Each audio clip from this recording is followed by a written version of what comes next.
Hallelujah. Good morning. ಬೆಳಗಾಯ್ತು ಪ್ರಿಯರೇ, ಈ ದಿನ ಕರ್ತನ ದಿನವಲ್ಲವೋ? ಈ ದಿನ ಭಾನುವಾರ, ಆಲಯಕ್ಕೆ ಹೋಗಬೇಕು. ಎದ್ದೇಳ್ರಿ ಎದ್ದೇಳ್ರಿ ಎದ್ದೇಳ್ರಿ. ಎದ್ದಿದ್ದೀರಾ? ಎಚ್ಚರಗೊಂಡಿದ್ದೀರಾ? ಆಲ್ರೆಡಿ ಆಲಯಕ್ಕೆ ಹೊರಟಿದ್ದೀರೋ? ನಿಮ್ಮಲ್ಲಿ ಕೆಲವರು ದಾರಿಯಲ್ಲಿದ್ದೀರೋ? ಹೌದು, ಕೆಲವೊಂದು ಆಲಯಗಳು 6 ಗಂಟೆಗೆಲ್ಲ ಪ್ರಾರಂಭ, 7 ಗಂಟೆಗೆಲ್ಲ ಪ್ರಾರಂಭವಾಗಿ 9 ಗಂಟೆಗೆಲ್ಲ ಮುಗಿದೋಗ್ತವೆ. ಆನಂತರ ಚೆನ್ನಾಗಿ ಭಾನುವಾರವೆಲ್ಲ ಬೇರೆ ಏನಾದರೂ ಕೆಲಸ ಮಾಡ್ಕೊಳ್ಬೋದು, ಹಾಯಾಗಿ ರಿಲ್ಯಾಕ್ಸ್ ಆಗ್ಬೋದು ಅಂದ್ಕೊಳ್ತಾ ಇದ್ದೀರಾ? ಒಳ್ಳೆಯದೇ, ಬೇಗ ಎದ್ದು ಆರಾಧನೆಗೆ ಹೋಗಿರಿ. ಆದರೆ ಅಷ್ಟೇ ಸಾಕನ್ಬೇಡಿ, 2ನೇ ಆರಾಧನೆ, 3ನೇ ಆರಾಧನೆಗೆ ಹೋಗಿರಿ. ಈ ದಿನವಿಡೀ ದೇವರೊಂದಿಗೆ ಕಾಲ ಕಳೆಯಿರಿ. ಕರ್ತನ ದಿನವೆಂದು ನಾವು ಅದನ್ನು ಸನ್ಮಾನಿಸುವುದಾದರೆ ದೇವರು ನಮ್ಮನ್ನು ಕೂಡ ಸನ್ಮಾನಿಸಿ ಆಶೀರ್ವದಿಸುತ್ತಾರೆ. ಬನ್ನಿ ಚಿಕ್ಕ ಪ್ರಾರ್ಥನೆ ಮಾಡೋಣ. ಪರಿಶುದ್ಧ ದೇವರೇ, ನಿಮಗೆ ವಂದನೆಗಳು. ನಿಮ್ಮ ಅಂಗಳದಲ್ಲಿ, ನಿಮ್ಮ ಸನ್ನಿಧಿಯಲ್ಲಿ ನಾವು ಕಾಲ ಕಳೆಯಲು ತವಕಿಸುತ್ತಿರುವಾಗ ಒಂದು ಸಾರಿ ನಮ್ಮೊಂದಿಗೆ ಮಾತಾಡಿರೆಂದು ಕ್ರಿಸ್ತನ ನಾಮದಲ್ಲಿ ಬೇಡುತ್ತೇನೆ ತಂದೆಯೇ, ಆಮೇನ್. ಸಭೆಗೆ ಹೋಗನ್ನುತ್ತಾ ಇದ್ದೀರಿ, ಮತ್ತೆ ನೀವ್ಯಾಕೆ ವಾಕ್ಯ ಸಾರ್ತಾ ಇದ್ದೀರಿ ಎಂದು ಕೇಳುವೀರಾ? ಬಹಳಷ್ಟು ಜನ ಇತರ ದೇಶದಿಂದ ನಮ್ಮ ಆತ್ಮೀಕರು ಈ ಕಾರ್ಯಕ್ರಮ ವೀಕ್ಷಿಸಿದ್ದಾರೆ, ಆಲಯ ಇಲ್ಲದಕ್ಕಾಗಿ. ವಾಕ್ಯ ನಮಗೆ ಕನ್ನಡದಲ್ಲಿ ಬೇಕು ಎಂಬುದಾಗಿ ನಾವು ಕ್ರಮ ತಪ್ಪದೆ ವೀಕ್ಷಿಸುತ್ತಿದ್ದೇವೆ ಎಂದು ತಿಳಿಯಪಡಿಸುತ್ತಿದ್ದಾರೆ. ಕೆಲವೊಂದು ಚರ್ಚಸ್ 11-12 ಗಂಟೆಗೆ ಪ್ರಾರಂಭವಾಗ್ತವೆ. ಹಾಗಾಗಿ ದಿನಾಲು ಬೆಳಗ್ಗೆ 7 ಗಂಟೆಗೆ ನಿಮಗಾಗಿ ಈ ಅನುದಿನದ ಧ್ಯಾನ ಅದಕ್ಕಾಗಿಯೇ ಪ್ರಸಾರ ಮಾಡ್ತಿದ್ದೇವೆ. ಒಂದು ವೇಳೆ ಬೆಳಗ್ಗೆ ಆರಾಧನೆಗೆ ಹೋದರೆ ಮತ್ತೆ ತಿರುಗಿ ಬಂದ ಮೇಲೆ ನಿಮ್ಮ ಅನುಕೂಲತೆಯ ಮೇರೆಗೆ ಇದನ್ನು ವೀಕ್ಷಿಸಬಹುದು, ಹೌದಲ್ಲವೇ? ದೇವರ ಆಲಯಕ್ಕೆ ಹೋಗಬೇಕು ಪ್ರಿಯರೇ, ಹೋಗಬೇಕು ಹೋಗಬೇಕು ಹೋಗಬೇಕು. ಎದಕ್ಕಾಗಿ ಹೋಗಬೇಕು? ಸಭೆಗೆ ಯಾಕೆ ಹೋಗಬೇಕು? ಏನು ಸಿಗುತ್ತದೆ? ಬಹಳಷ್ಟು ಜನರಿಗೆ ಇಂತಹ ಪ್ರಶ್ನೆ ಇದೆ. ನಾವು ಹೆಲ್ತ್ ಚೆಕಪ್ ಮಾಡಿಕೊಳ್ತೇವೆ ಈ ದಿನ. ಬಹಳಷ್ಟು ಜನರು ಯಾಕೆ ಹೋಗ್ತೀರಿ? ಹೆಲ್ತ್ ಚೆಕಪ್ ಯಾಕೆ ಬೇಕು? ಹೆಲ್ತ್ ಚೆಕಪ್ ಮಾಡಿಕೊಳ್ಳಲು ಹಾಸ್ಪಿಟಲ್ಗೆ ಹೋಗ್ತಾರೆ. ಒಂದು ಪ್ಯಾಕೇಜ್ ಪೇ ಮಾಡಿ ಎಲ್ಲ ಅವಯವಗಳನ್ನೆಲ್ಲ ಕರೆಕ್ಟಾಗಿ ಕೆಲಸ ಮಾಡ್ತೀವಿಯೋ ಇಲ್ಲವೋ ಚೆಕ್ ಮಾಡ್ತಾರೆ. ನಮಗದು ಸಾಧ್ಯವಿಲ್ಲದಿದ್ದರೆ ಐಶ್ವರ್ಯವಂತರು ಅದನ್ನೇ ಮಾಡ್ತಾರಂತೆ. Every quarterly, every half yearly, every week ಕೆಲವರಂತೂ ಆ ಟೆಸ್ಟ್ಗಳನ್ನು ಮಾಡಿಕೊಳ್ಳಲು ಆ ಒಂದು ಕನ್ಸಲ್ಟೇಷನ್ಗೋಸ್ಕರ ಹೋಗ್ತಾರೆ. ಅಲ್ಲಿ ಡಾಕ್ಟರ್ಸ್ಗಳೊಂದಿಗೆ ಸಂಪರ್ಕಿಸಲು ಹೋಗುತ್ತಾರೆ. ಆರೋಗ್ಯ ವಿಷಯದಲ್ಲಿ ಸಂಪರ್ಕಿಸುವುದಕ್ಕಾಗಿ ಡಾಕ್ಟರ್ಸ್ ಬಳಿಗೆ ಹೋಗ್ತಾರೆ, ಹೌದಲ್ಲವೇ? ಅಪಾಯಿಂಟ್ಮೆಂಟ್ ತೆಗೆದುಕೊಂಡು ಕೂಡ ಕೆಲವೊಂದು ಲಾಯರ್ಸ್ಗಳ ಅಪಾಯಿಂಟ್ಮೆಂಟ್ ತೆಗೆದುಕೊಂಡು ಅವರಿಂದ ಕೌನ್ಸಿಲಿಂಗ್ ಪಡ್ಕೊಳ್ತಾರೆ. ಅವರೊಂದಿಗೆ ಮಾತಾಡ್ತಾರೆ. ಅವರಿಗೆ ತಮ್ಮ ಬಾಧೆ ಹಂಚಿಕೊಂಡು ಉತ್ತರ ಏನು ಹೇಳ್ತಾರೋ, ಸಮಸ್ಯೆಗೆ ಪರಿಷ್ಕಾರ ಏನೆಂಬುದಾಗಿ ತಿಳಿದುಕೊಳ್ಳಲು ಹೋಗ್ತಾರೆ, ಹೌದಲ್ಲವೇ?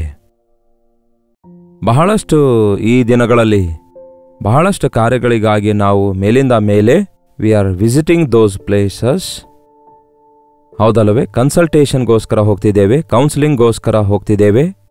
ಯಾವುದಕ್ಕೋಸ್ಕರ?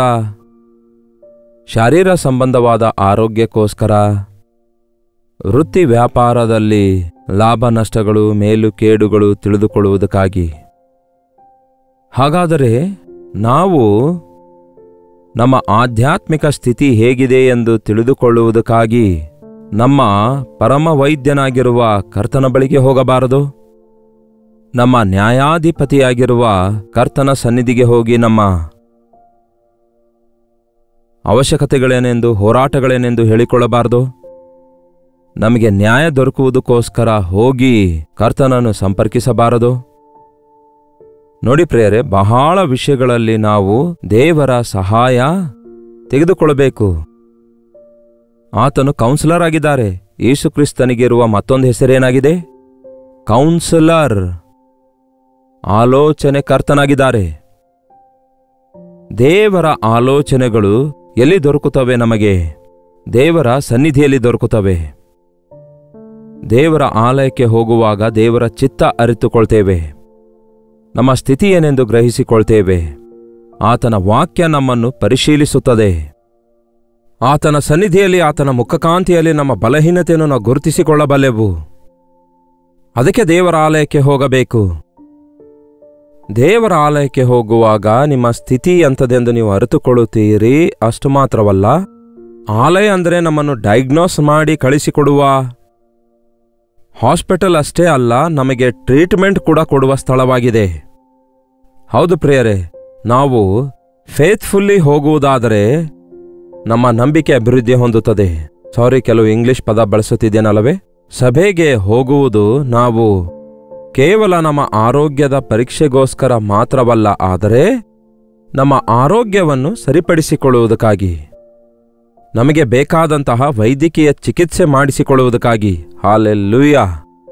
ಆಲಯದಲ್ಲಿ ಇರುವಾಗ ನಾವು ನಮ್ಮ ಸ್ಥಿತಿಯನ್ನು ಅರಿತುಕೊಳ್ಳುತ್ತೇವೆ, ನಮ್ಮ ಸ್ಥಿತಿಯನ್ನು ಸರಿಪಡಿಸಿಕೊಳ್ತೇವೆ, ಸ್ವಸ್ಥತೆ ಹೊಂದುತ್ತೇವೆ, ಸ್ವಸ್ಥತೆಯನ್ನು ಕಾಣುತ್ತೇವೆ. ಎಷ್ಟೋ ಜನ ಈ ದಿನ ದೇವರ ಆಲಯಕ್ಕೆ ಹೋಗುವುದನ್ನು ಬಿಟ್ಟು ಕೊನೆಗೆ ಮತ್ತಷ್ಟು ಹೆಚ್ಚಾಗಿ ಆತ್ಮಿಕವಾಗಿಯೂ ಬಲಹೀನತೆಗೆ ಗುರಿಯಾಗುತ್ತಾ ಇದ್ದಾರೆ. ಯಾವಾಗ ನಮ್ಮಲ್ಲಿ ಬ್ಲಡ್ ಕಡಿಮೆ ಆಗುತ್ತದೋ ನಮಗೆ ಬ್ಲಡ್ ಹತ್ತಿಸುತ್ತಾರಲ್ಲವೇ? ಅದೇ ರೀತಿ ನಮ್ಮ ನಂಬಿಕೆ ಕಡಿಮೆ ಆದಾಗ ನಾವು ಸಭೆಗೆ ಹೋಗಿ ನಂಬಿಕೆಯಿಂದ ಪ್ರಾರ್ಥಿಸಿದರೆ ನಮ್ಮ ನಂಬಿಕೆ ಹೆಚ್ಚಾಗ್ತದೆ. ಕೆಲವು ರೋಗಗಳಿಗೆ ರೇಡಿಯೇಷನ್ಸ್ ಕೊಡ್ತಾರೆ, ಕೆಲವೊಂದು ವ್ಯಾಧಿಗಳಿಗೆ ನಿಮಗೆ ಗೊತ್ತಲ್ಲವೇ? ಕ್ಯಾನ್ಸರ್ ಅಂತಹ ರೋಗಕ್ಕೆ ಕೀಮೋಥೆರಪಿ ಮಾಡಿಸಿ ಭಯಂಕರವಾದ ಬೆಳಕು ಹೊಳೆಯುವಂತೆ ಮಾಡಿ ಆ ಕ್ರಿಮಿಗಳನ್ನು ಸಾಯಿಸ್ತಾರೆ. ಹೌದು, ದೇವರ ಆಲಯ ಬೆಳಕಾಗಿದೆ. ಅಲ್ಲಿಗೆ ನಾವು ಹೋಗುವಾಗ ನಮ್ಮಲ್ಲಿರುವ ಇನ್ಫೆಕ್ಷನ್ಸ್ ಅಂದರೆ ಪಾಪ ರೋಗಗಳು, ಪಾಪದ ವ್ಯಾಧಿಗಳು, ಪಾಪದ ಕ್ರಿಮಿಗಳು ಸುಟ್ಟು ಹಾಕಲ್ಪಡ್ತವೆ. ದೇವರ ಬೆಳಕು ನಮ್ಮನ್ನು ಪರಿಶುದ್ಧಗೊಳಿಸುತ್ತದೆ. ಆತನ ರಕ್ತ ನಮ್ಮನ್ನು ಶುದ್ಧೀಕರಿಸುತ್ತದೆ. ಆತನ ವಾಕ್ಯ ನಮ್ಮನ್ನು ಬದಲಾಯಿಸುತ್ತದೆ. ಆತನ ಸನ್ನಿಧಿ ನಮಗೆ ದಿವ್ಯ ದಾನಗಳನ್ನು ಕೊಡುತ್ತದೆ. ನೋಡಿ ಪ್ರಿಯರೇ, ಒಂದು ವೋಟ್ ಹಾಕಬೇಕಾದಾಗ ಶರೀರದಲ್ಲಿ ಎಷ್ಟೇ ಬಲಹೀನತೆ ಇದ್ರೂ ಕೂಡ ವೋಟಿಂಗ್ ಸೆಂಟರ್ಗೆ ಹೋಗಿ ವೋಟ್ ಹಾಕ್ತಾರಲ್ಲವೇ? ಅದು ಯಾವುದೋ ಹೈಸ್ಕೂಲೋ ಚಿಕ್ಕ ಕೋಣೆಯೋ ಇರುತ್ತೆ. ಆದರೆ ವಯಸ್ಸಲ್ಲಿ ಎಷ್ಟೇ ದೊಡ್ಡವರಾಗಿದ್ರೂ ಇಳಿದು ಅಲ್ಲಿ ಲೈನಲ್ಲಿ ನಿಂತ್ಕೊಳ್ಬೇಕು. ಇಲ್ಲ ನಾನು ಮನೆಯಲ್ಲೇ ಕೂತ್ಕೊಂಡು ಹಾಕ್ತೇನೆ ಅಂದರೆ ಆಗುತ್ತದೋ? ನೋಡಿ ಪ್ರಿಯರೇ, ನಾನಿದ್ದೇನೆ, ನನ್ನವರಿದ್ದಾರೆ, ನಾನು ಆರಿಸಿಕೊಂಡವರಿದ್ದಾರೆ ಎಂಬುದಾಗಿ ತಮ್ಮ ಸಂಗತಿಯನ್ನು ಹೇಳ್ತಾರೆ. ಅದೇ ರೀತಿ ದೇವರ ಆಲಯಕ್ಕೆ ಹೋಗಿ, ದೇವರೇ ನಾನು ಬಂದಿದ್ದೇನೆ, ನಾನು ನಿಮ್ಮ ಪಕ್ಷದಲ್ಲಿದ್ದೇನೆ, ನಿಮ್ಮನ್ನೇ ಆರಿಸಿಕೊಳ್ತಿದ್ದೇನೆ. ಹೌದಲ್ಲವೇ? ಕರ್ತನನ್ನು ಆರಿಸಿಕೊಳ್ತಾ ಇದ್ದೀರೋ ಸೈತಾನನನ್ನು ಆರಿಸಿಕೊಳ್ತಾ ಇದ್ದೀರೋ ನಿಮ್ಮ ಜೀವಿತದಲ್ಲಿ?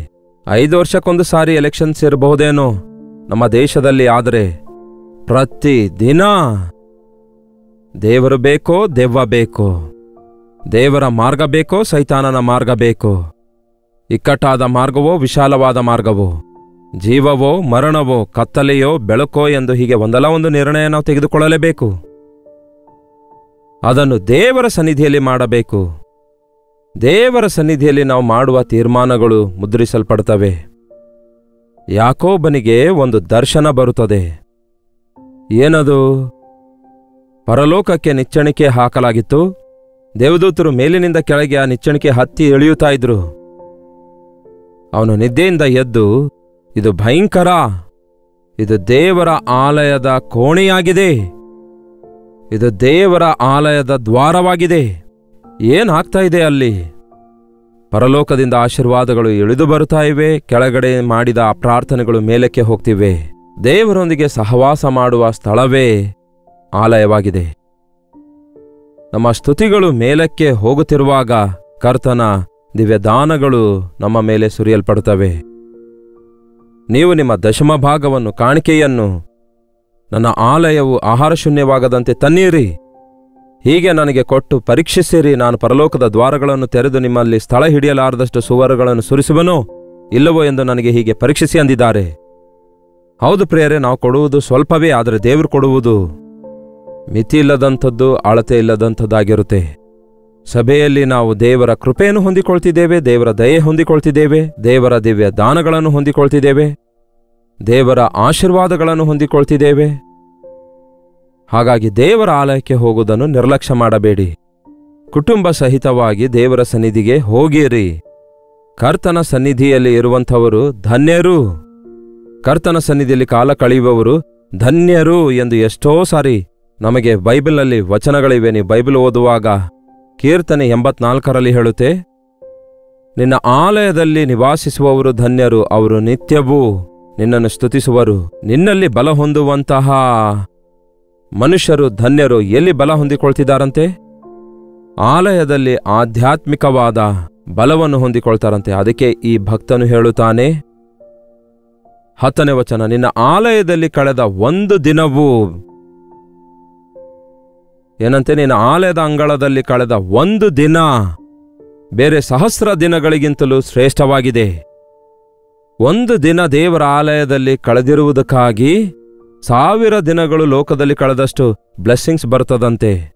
1000 ದಿನಗಳಿಗಿಂತಲೂ ಹೆಚ್ಚಂತೆ. 1000 ದಿನಗಳು ಅಂದರೆ 3 ವರ್ಷಕ್ಕಿಂತಲೂ ಹೆಚ್ಚು. ನಾನು ಅಂದ್ಕೊಳ್ತೇನೆ 3 ವರ್ಷಕ್ಕಿಂತಲೂ ಹೆಚ್ಚೇ ಆಗಿರುತ್ತೆ. 3 ವರ್ಷಗಳಲ್ಲಿ ನೀವು ಸಂಪಾದಿಸಿರುವಂತಹ ಸಂಬಳ ದೇವರ ಸನ್ನಿಧಿಯಲ್ಲಿ ಒಂದೇ ದಿನ ಹೊಂದಿಕೊಳ್ಳಬಹುದಂತೆ. 3 ವರ್ಷ ನೀವು ಕಷ್ಟಪಟ್ಟು ಸಂಪಾದಿಸಿದಂತಹ ಜ್ಞಾನ ಒಂದು ದಿನ ದೇವರ ಆಲಯದಲ್ಲಿ ನೀವು ಕಳೆಯುವುದರಿಂದ ದೈವ ಜ್ಞಾನ ಹೊಂದಿಕೊಳ್ತೀರಂತೆ. 3 ವರ್ಷ ನೀವು ಕೋರ್ಟ್ ಸುತ್ತಾಡಿ ನಿಮ್ಮ ಸಮಸ್ಯೆಗೆ ಪರಿಷ್ಕಾರ ದೊರಕದೇ ಇರುವ ಸಂದರ್ಭದಲ್ಲಿ ಒಂದು ದಿನ ದೇವರ ಆಲಯದಲ್ಲಿ ನಿಮ್ಮ ಹೃದಯ ತೆರೆದು ಪ್ರಾರ್ಥಿಸುವುದಾದರೆ ನಿಮಗೆ ಪರಿಷ್ಕಾರ ದೊರಕುತ್ತದೆ. ಎಂತಹ ದೊಡ್ಡ ದೇವರಾಗಿದ್ದಾರೆ ನೋಡಿ ಪ್ರಿಯರೇ. ಒಂದೇ ಒಂದು ದಿನ ದೇವರ ಸನ್ನಿಧಿಯಲ್ಲಿ ಕೂಡಿ ಬರಲಾರದಕ್ಕಾಗಿ ಲೋಕದಲ್ಲಿ 3 ವರ್ಷಗಳವರೆಗೂ ತಿರುಗಾಡ್ತಾ ಇದ್ದಾರಲ್ಲವೇ. ನಮ್ಮ ಪೇಪರ್ಸ್ ಮೂವ್ ಆಗ್ತಾ ಇಲ್ಲ, ನಮಗೆ ಸೀಟ್ ದೊರಕುತ್ತಾ ಇಲ್ಲ, ನಮಗೆ ಮಕ್ಕಳೇ ಆಗ್ತಾ ಇಲ್ಲ, ಅನೇಕ ವೈದ್ಯರ ಬಳಿಗೆ ತೋರಿಸಿಕೊಂಡೆವು. ಎಲ್ಲಾ ಪ್ರಯತ್ನ ನೀವು ಮಾಡ್ತಾ ಇದ್ದೀರಿ, ಆದರೆ ಯೇಸು ನಿಮ್ಮನ್ನು ಎಲ್ಲಾ ರೀತಿಯಲ್ಲಿ ಆಶೀರ್ವದಿಸುವ ಆತನಾಗಿದ್ದಾರೆ ಎಂದು ನೀವು ಗುರುತಿಸುತ್ತಾ ಇಲ್ಲ. ಆತನ ಆಲಯದಲ್ಲಿ ಆತನ ಸನ್ನಿಧಿ ಇದೆ. ಆತನ ಆಲಯದಲ್ಲಿ ದಿವ್ಯ ದಾನಗಳಿವೆ. ಆತನ ಆಲಯದಲ್ಲಿ ಇರುವಂಥದ್ದು ನಮಗೆ ಎಷ್ಟೋ ದೊಡ್ಡ ಭಾಗ್ಯವಾಗಿದೆ. ನಿನ್ನ ಆಲಯದ ಅಂಗಳದಲ್ಲಿ ಕಳೆದ ಒಂದು ದಿನ ಬೇರೆ 1000 ದಿನಗಳಿಗಿಂತಲೂ ಶ್ರೇಷ್ಠವಾಗಿದೆ. ಭಕ್ತಿಹೀನರ ಗುಡಾರದಲ್ಲಿ ನಿವಾಸಿಸುವುದಕ್ಕಿಂತಲೂ ನನ್ನ ದೇವರ ಆಲಯದ ಬಾಗಿಲ ಬಳಿಯಲ್ಲಿರುವುದೇ ನನಗೆ ಇಷ್ಟ. ಭಕ್ತಿಹೀನರೊಂದಿಗೆ ಆ ಕ್ಲಬ್ಗಳಲ್ಲಿ, ಆ ಬಾರ್ನಲ್ಲಿ, ಆ ಪಬ್ಗಳಲ್ಲಿ ಕುಡಿದು ತೂಗಾಡುವುದಕ್ಕಿಂತ ಅಲ್ಲಿ ಸಂತೋಷ ಇದೆ ಅಂದುಕೊಂಡು ಕೂತ್ಕೊಂಡು ಕೆಲವರು ಕುಡಿಯುತ್ತಾರೆ. ಕುಡುಕರಿಗೆ ಕೇಳ್ರಿ, ಕುಡಿಯುವುದರಲ್ಲಿ ಎಷ್ಟು ಸಂತೋಷ ಇದೆ ಎಂದು. ಯಾವ ಸಂತೋಷ ಇರಲ್ಲ. ಎಷ್ಟೊತ್ತಿರುತ್ತೆ ಆ ಕಿಕ್ಕಿರುವವರೆಗೂ, ಕುಣಿದಾಡುವವರೆಗೂ, ಮತ್ತಿರುವವರೆಗೂ ಅಷ್ಟೇ ಇರುತ್ತೆ. ಅಲ್ಲಿ ಸಿಗುವ ಸಂತೋಷಕ್ಕೋಸ್ಕರ ಮನುಷ್ಯರು ಎಷ್ಟೋ ತವಕಿಸುತ್ತಾ ಇದ್ದಾರೆ ಹೊರತು ದೇವರ ಆಲಯದಲ್ಲಿ ಕನಿಷ್ಠ ಆತನ ಬಾಗಲ ಬಳಿಯಲ್ಲಿದ್ದುಕೊಂಡು ಆತನ ಆಲಯದೊಳಗೆ ಪ್ರವೇಶಿಸಿದ ಮರುಕ್ಷಣವೇ ನೀವು ಆಶೀರ್ವದಿಸಲ್ಪಡ್ತೀರಿ. ಆತನ ಆಲಯದಲ್ಲಿ ನಿತ್ಯ ಸಂತೋಷವಿರುತ್ತದೆ. ಆತನ ಸನ್ನಿಧಿಯಲ್ಲಿ ಸಂಪೂರ್ಣ ಸಂತೋಷವಿರುತ್ತೆ. ಆತನ ಬಲಗೈಯಲ್ಲಿ ನಿತ್ಯ ಸುಖಗಳಿರುವವು ಎಂದು ವಾಕ್ಯ ಹೇಳ್ತದೆ. ಸಭೆಯೊಳಗೆ ಹೋಗುವವರನ್ನು ಗಮನಿಸಿ ನೋಡುವುದಾದರೆ ಅವರಿಗೆ ಅನವಶ್ಯಕವಾದ ರೋಗಗಳಿರುವುದಿಲ್ಲ, ಅನವಶ್ಯಕವಾದ ಸಮಸ್ಯೆಗಳಿರಲ್ಲ, ಅನವಶ್ಯಕವಾದ ವ್ಯರ್ಥವಾಗುವಂತಹ ಪರಿಸ್ಥಿತಿಗಳಿರುವುದಿಲ್ಲ. ದೇವರ ಆಲಯಕ್ಕೆ ಆತನ ಆಲೋಚನೆಗೋಸ್ಕರ ಹೋಗಬೇಕು, ಆತನ ಸನ್ನಿಧಿಗೋಸ್ಕರ ಹೋಗಬೇಕು, ಆಧ್ಯಾತ್ಮಿಕ ಬಲಕ್ಕೋಸ್ಕರ ಹೋಗಬೇಕು, ಆತನು ಕೊಡುವ ಸ್ವಸ್ಥತೆಗೋಸ್ಕರ ಹೋಗಬೇಕು, ಆತನ ವಾಕ್ಯ ಕೇಳಿ ಬಲಗೊಳ್ಳುವುದಕ್ಕಾಗಿ ಹೋಗಬೇಕು. ದೇವ ಜನರೊಂದಿಗೆ ಸಹವಾಸ ಮಾಡುತ್ತಾ ಪ್ರೀತಿಯಿಂದ ನಡೆದುಕೊಳ್ಳುವುದಕ್ಕಾಗಿ ಹೋಗಬೇಕು. ನಂಬಿಕೆಯಲ್ಲಿ ಅಭಿವೃದ್ಧಿ ಹೊಂದುವುದಕ್ಕಾಗಿ ಹೋಗಬೇಕು. ಕ್ರಮ ತಪ್ಪಲಾರದಂತೆ ದೇವರ ಆಲಯಕ್ಕೆ ಹೋಗಿರಿ. ಆತ್ಮದಿಂದಲೂ ಸತ್ಯದಿಂದಲೂ ಆತನನ್ನು ಆರಾಧಿಸಿರಿ. ನಿಮ್ಮನ್ನು ದೇವರು ಎಲ್ಲಾ ರೀತಿಯಲ್ಲಿಯೂ ಆಶೀರ್ವದಿಸುತ್ತಾರೆ. ದೇವರ ಸನ್ನಿಧಿಯಲ್ಲಿ ನಿತ್ಯವೂ ಇರುವ ಭಾಗ್ಯ ಇಹಲೋಕದಲ್ಲಿ ನಮಗಿಲ್ಲದೇ ಇರಬಹುದೇನೋ, ಆದರೆ ನಿರಂತರವೂ ಆತನ ರಾಜ್ಯದಲ್ಲಿ ಯುಗ ಯುಗಗಳವರೆಗೂ, ತಲತಲಾಂತರಗಳವರೆಗೂ ಆತನೊಂದಿಗೆ ಸಹವಾಸ ಮಾಡ್ತಾ ಹಾಡು ಹಾಡುತ್ತಾ ಆತನನ್ನು ಆರಾಧಿಸುವ ಭಾಗ್ಯ ದೇವರು ನಮಗೆ ಕೊಡ್ಲಿಕ್ಕಿರುವಾಗ ನಾವು ಇನ್ನಷ್ಟು ಈ ಲೋಕದಲ್ಲಿರುವವುಗಳಿಗಾಗಿಯೇ ತವಕ ಪಡುತ್ತಾ ದೇವರನ್ನು ಪಕ್ಕಕ್ಕೆ ತಳ್ಳಿ ಹಾಕುವವರಾಗಿರದೆ, ನಿಮ್ಮ ಸಮಸ್ಯೆಗಳನ್ನು ನೀವೇ ಪರಿಷ್ಕರಿಸಿಕೊಳ್ಳಬೇಕೆಂದು ಪ್ರಯತ್ನ ಮಾಡದೆ, ವರ್ಷಗಳನ್ನು ವ್ಯರ್ಥ ಮಾಡಿಕೊಳ್ಳುವವರಾಗಿರದೆ ಆ ದೇವರ ಆಲಯಕ್ಕೆ ಹೋಗಿರಿ. ದೇವರು ಹೇಳ್ತಾರೆ, ನಿಮ್ಮ ಮೇಲೆ ದೃಷ್ಟಿಟ್ಟು ನಿಮಗೆ ಆಲೋಚನೆ ಹೇಳುವೆನು. ನನ್ನ ಆಲೋಚನೆ ಅನುಭವಿಸಲಾರದಕ್ಕಾಗಿ ಅವರು ನಷ್ಟ ಹೋಗಿದ್ದಾರೆಂದು ಈ ರೀತಿ ದೇವರು ಎಷ್ಟೋ ವಚನಗಳನ್ನು ಬೈಬಲಲ್ಲಿ ನಮಗೆ ಕೊಟ್ಟಿದ್ದಾರೆ. ದೇವರ ವಾಕ್ಯ ಕೇಳುವುದಕ್ಕಾಗಿ ನಾವು ಆಲಯಕ್ಕೆ ಹೋಗಬೇಕು. ದೇವರ ಚಿತ್ತ ಅರಿಯುವುದಕ್ಕಾಗಿ ಆಲಯಕ್ಕೆ ಹೋಗಬೇಕು. ನಮಗಿರುವ ಸಂದೇಹ ತೊಲಗಿಸಿಕೊಳ್ಳುವುದಕ್ಕಾಗಿ ದೇವರ ಆಲಯಕ್ಕೆ ಹೋಗಬೇಕು.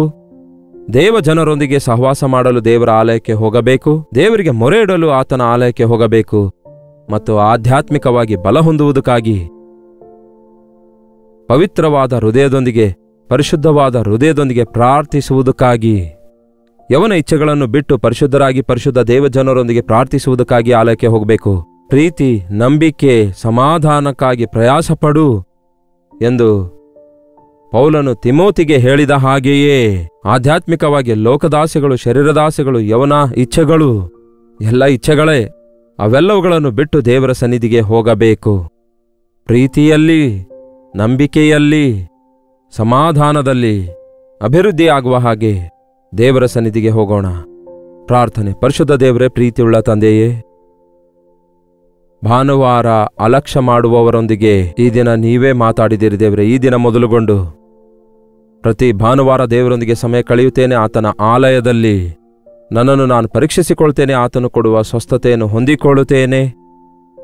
ಪರಲೋಕದ ಆಶೀರ್ವಾದಗಳನ್ನು ಹೊಂದಿ ಕರ್ತನಿಗೆ ಸಾಕ್ಷಿಗಳಾಗಿ ಜೀವಿಸುತ್ತೇವೆ ಎಂದು ಈ ದಿನ ಒಂದು ನಿರ್ಣಯ ತೆಗೆದುಕೊಳ್ಳಲು ಸಹಾಯ ಮಾಡಿರಿ.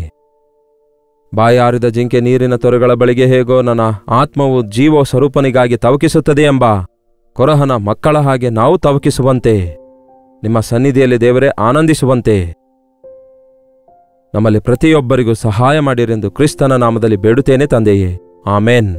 ತಂದೆಯಾದ ದೇವರ ಪ್ರೀತಿಯು, ಮಗನಾಗಿರುವ ಕ್ರಿಸ್ತನ ಕೃಪೆಯೂ, ಆದರಣೆ ಕರ್ತನಾದ ಪವಿತ್ರಾತ್ಮನ ಸಹವಾಸವು ಕೂಡಿ ಬಂದಿರುವ ನಮ್ಮೆಲ್ಲರ ಸಂಗಡ ಇಂದಿಗೂ ಸದಾಕಾಲಕ್ಕೂ ನೆಲೆಯಾಗಿರಲಿ.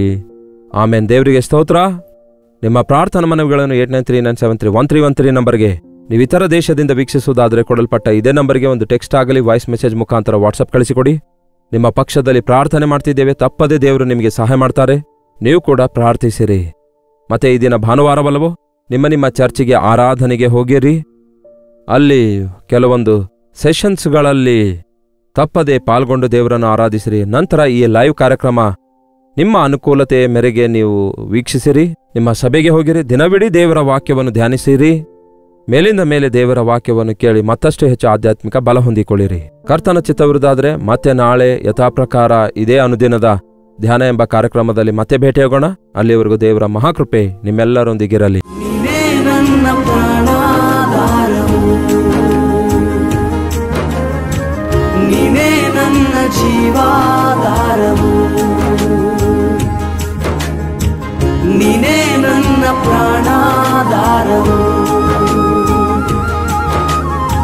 ನೀನೇ ನನ್ನ. ಹಾಲೆಲೂಯಾ. ದೇವರಿಗೆ ಸ್ತೋತ್ರ.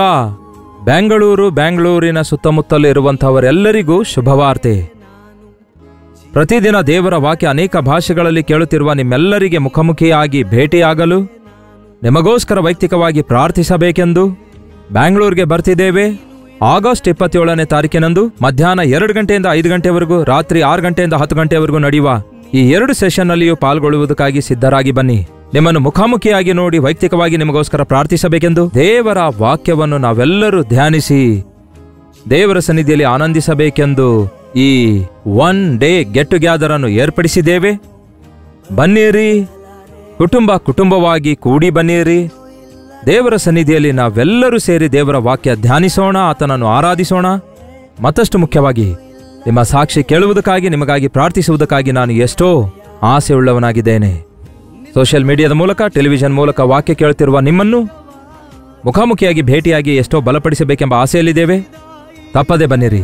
ಬ್ಯಾಂಗ್ಳೂರಿನಲ್ಲಿ ಹಡ್ಸನ್ ಕಮ್ಯುನಿಟಿ ಸೆಂಟರ್ನಲ್ಲಿ CSI ಕಾಂಪೌಂಡ್ನಲ್ಲಿ ಈ 1 ಡೇ ಗೆಟ್ ಟುಗ್ಯಾದರ್ ನಡೆಯುತ್ತದೆ.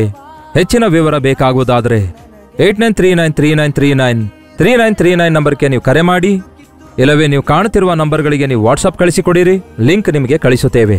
ತಪ್ಪದೆ ಬರ್ತೀರಲ್ಲವೇ? ನೀನೇ ನನ್ನ ಪ್ರಾಣಾಧಾರವು, ನೀನೇ ನನ್ನ ಜೀವಾಧಾರ.